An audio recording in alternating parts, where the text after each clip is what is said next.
Kilometre के अंदर अंदर ऐसा क्या हो गया कि आसमान से अपराधी उतर गए। उस बेटी के साथ हुआ क्या है, उसकी बच्चेदानी गायब है, उसकी किडनी गायब है, उसके मुंह पे तेजाब डाला जाता है। मैं खुद एडवोकेट हूँ, क्राइम का क्रिमिनल लॉयर हूँ साहब, तो मुझे पता है जितना हार्ड उस बेटी का अगर आप पोस्टमार्टम रिपोर्ट पढ़ेंगे ना तो आप पढ़ नहीं पाएंगे, इतनी दरिंदगी की गई है।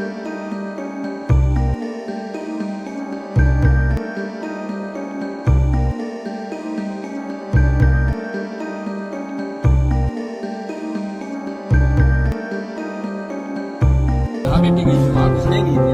जी जी, गरीब परिवार में इसमें दवा रखे, जो अमीर परिवार होता तो हमसे पहले इंसाफ मिल जाता। इंसाफ क्या बिना ऐसे पूछा कि भाई यहाँ पे कोई लड़की आई थी ना, तो ऐसे बोले नहीं नहीं कोई लड़की नहीं आई आज। सबकी बेटी आज कित गई वो या तो पूरे देश की बेटी होगी, पूरी दुनिया की बेटी होगी। या कच्ची पा रही थी, छोटे कपड़े पा रही थी। ये छोटी छोटी सोच के लोग नुका दे, ये तो कच्ची पहने हैं, ये तो टी शर्ट पहने हैं, ये मोटरसाइकिल चला। कितने कितने मारा समाज भी मारे है, छोरियां ने डंग डंग पे मारे। समाज की भी कमी है।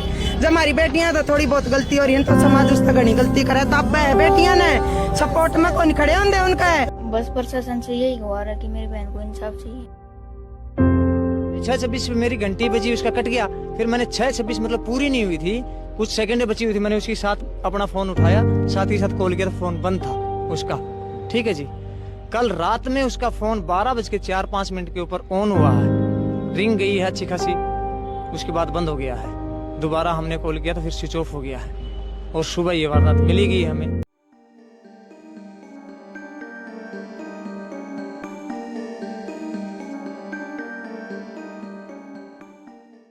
कभी आपने सोचा है कि एक मासूम जिंदगी जो अपने परिवार और सपनों में ही सिमटी हो, वह अचानक इस तरह से खत्म हो जाए कि इंसानियत भी शर्म से सिर झुका ले।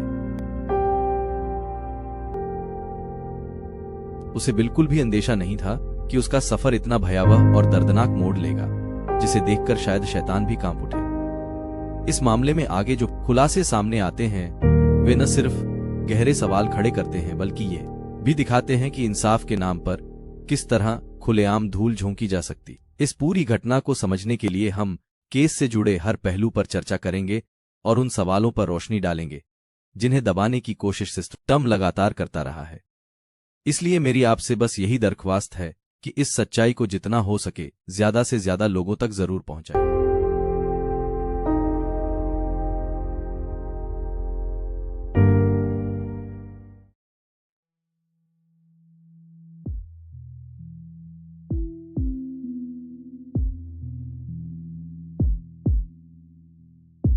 यह मामला है हरियाणा के भिवानी जिले के लोहारू तहसील के धानी लक्ष्मण गांव।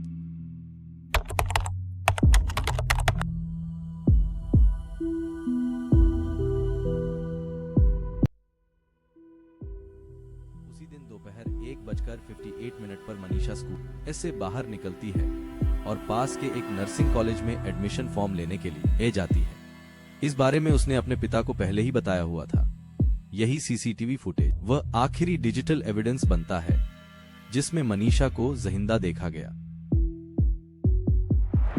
ये कहानी है 19 साल की मनीषा की, जो शांत स्वभाव, मासूम चेहरे और साधारण जिंदगी के बावजूद एक ऐसे भंवरजाल में फंस गई जहां से वह लौटकर कभी घर की चौखट तक नहीं आ पाई।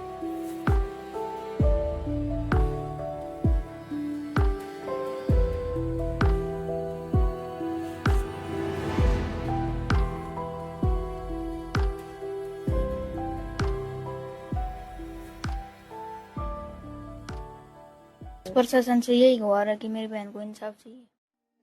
न कोई कॉल, न कोई संदेश, न कोई आवाज। परिवार की बेचैनी हर बीतते पल के साथ बढ़ती जाती है। 6:26 पे मेरी घंटी बजी, उसका कट गया। फिर मैंने 6:26 मतलब पूरी नहीं हुई थी, कुछ सेकंड बची हुई थी, मैंने उसके साथ अपना फोन उठाया, साथ ही साथ कॉल किया तो फोन बंद था उसका। ठीक है जी। कल रात में उसका फोन 12:04-5 के ऊपर ऑन हुआ है, रिंग गई है अच्छी खासी, उसके बाद बंद हो गया है। दोबारा हमने कॉल किया तो फिर स्विच ऑफ हो गया है।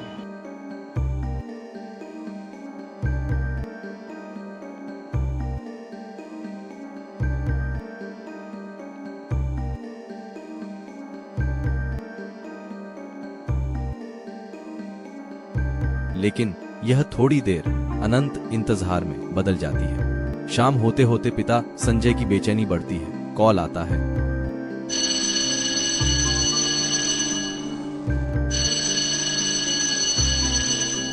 लेकिन दूसरी तरफ सन्नाटा। 10 सेकंड की यह चुप्पी शायद बहुत कुछ कह रही थी। पुलिस थाने पहुंचे तो जवाब मिला, लड़की कहीं घूमने चली गई होगी, 2 दिन में लौट आएगी। सोचिए, एक बाप अपनी बेटी की गुमशुदगी बताता है और पुलिस उसे पिकनिक बना देती है। 13 अगस्त को पुलिस के फोन ने संजय का दिल तोड़ दिया। एक खेत में एक लाश मिली है, पहचान करनी है। संजय दौड़े, लेकिन न जो देखा उसने सब कुछ खत्म कर दिया।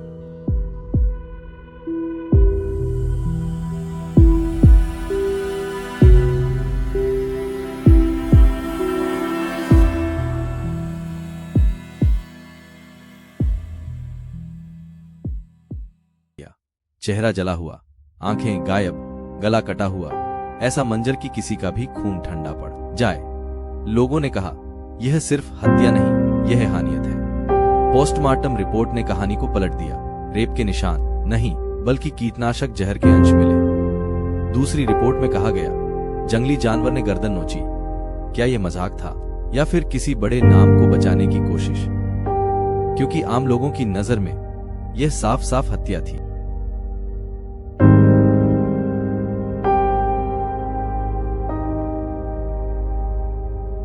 हो रहा है मतलब होली बात होली गलू गली सी मिसाल कायम कर दे सरकार कर तो दिया था किसी गंदा नहीं हो कांड, लेकिन उसका ऐसा हिसाब होया दोबारा कोई और नहीं सोचा है। इतनी प्यार प्रेम की अपनी रीत रिवाज छोटी सुनने लगी थी कि गांव की आज भी हमारे समाज में वही चल रहा है। छक्के कितने बेटी आदर कर लो जी, बड़े छोटे न बेशक माफी दे दियो, मैंने बुरी लागत हो हमारी रीत रिवाज में रह के भी हमारी बेटियां मनुए डंग डंग पर कमी काटी जा मारे में नुए कमी जल्दी दाब के रखोगे तो यही कांड होंगे। ठीक है।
गांव की गलियां न्याय के नारों से गूंज उठी।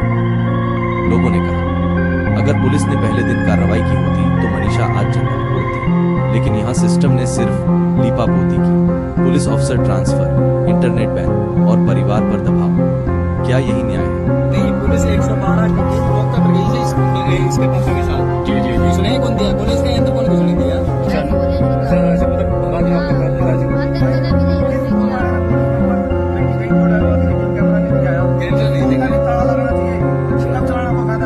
सीसीटीवी कैमरे भी दिखाई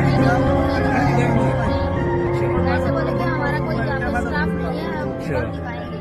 सर स्कूल वालों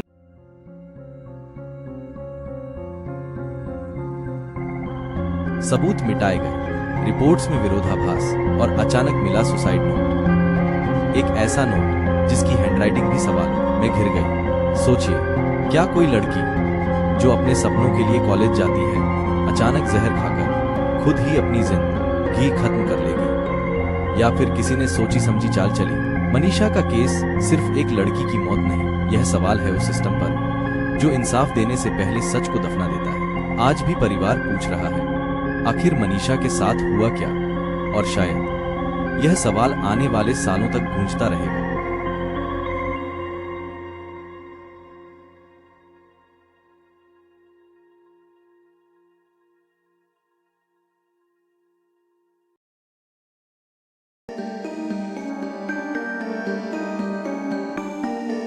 1-2 किलोमीटर के अंदर अंदर ऐसा क्या हो गया कि आसमान से अपराधी उतर गए? उस बेटी के साथ हुआ क्या है? उसकी बच्चेदानी गायब है, उसकी किडनी गायब है, उसके मुंह पे तेजाब डाला जाता है। मैं खुद एडवोकेट हूँ, क्राइम का क्रिमिनल लॉयर हूँ साहब, तो मुझे पता है जितना हार्ड उस बेटी का अगर आप पोस्टमार्टम रिपोर्ट पढ़ेंगे ना तो आप पढ़ नहीं पाएंगे, इतनी दरिंदगी की गई है।